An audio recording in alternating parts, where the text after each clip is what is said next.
Welcome, Dreadwalkers, to the Walking Dread podcast.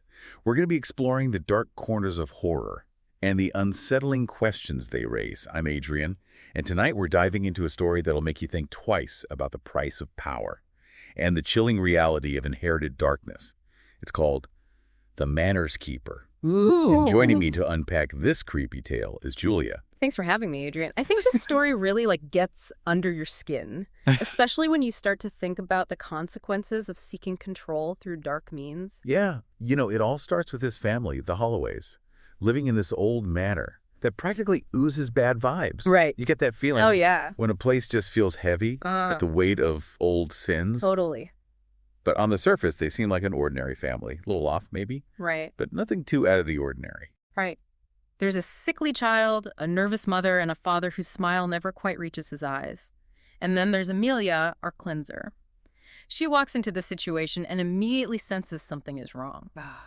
But here's the twist. The Holloways aren't haunted by a random spirit. They're cursed. What's even more unsettling is that this curse has been passed down through generations. Because of some pact their ancestors made with dark forces. Wow. It makes you wonder what they were hoping to gain and what price they were willing to pay. That's a terrifying thought, that darkness can be inherited like some kind of heirloom.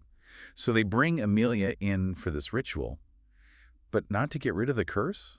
They actually want to control it. Wow. What do you think is driving them, Julia? What's so alluring about harnessing this kind of power? Well, I think it speaks to the corrupting nature of ambition, Yeah. to the desire for control, even if it comes at a terrible cost.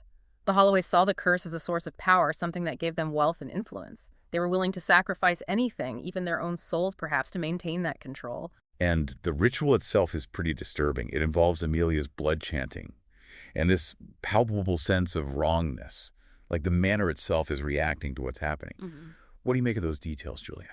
Well, the ritualistic elements definitely add to the story's chilling atmosphere. The use of blood, the chanting, they all point to a kind of primal magic, something ancient and powerful. It's almost as if the manor is a living entity, protesting against this attempt to manipulate its inherent darkness.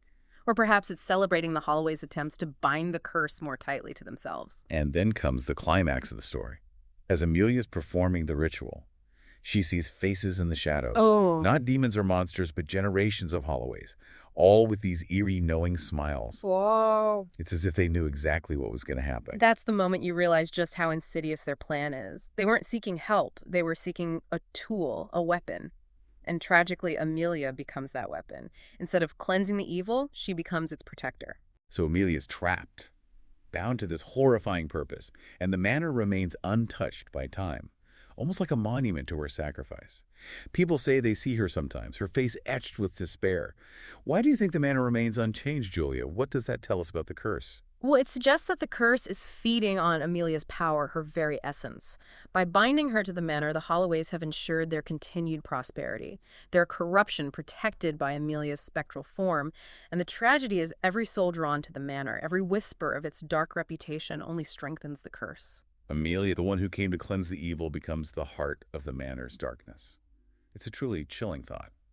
And the Holloways, they thrive, their ambition and corruption shielded by the very person who tried to save them. What does this story tell us about the true nature of good and evil, Julia? It blurs the lines, doesn't it? It makes you question if good and evil are absolute forces, or if they're fluid shifting depending on circumstance and choice. If the Holloways could manipulate the curse to their will, does that make them truly evil? Or simply victims of their own ambition? And what about Amelia? Is she a force of darkness now, or is there still some glimmer of good trapped within her spectral form? I think that's the real horror of this story, the way it forces us to confront those questions without easy answers. A chilling thought to leave our listeners with, Julia. What would you do if faced with such a choice? Would you fight to cleanse the evil or become its keeper? Join us next time on the Walking Dread podcast for another journey into the heart of darkness. Until then, Dreadwalkers, keep those lights on, and don't forget to rate and follow for more tales from the shadows of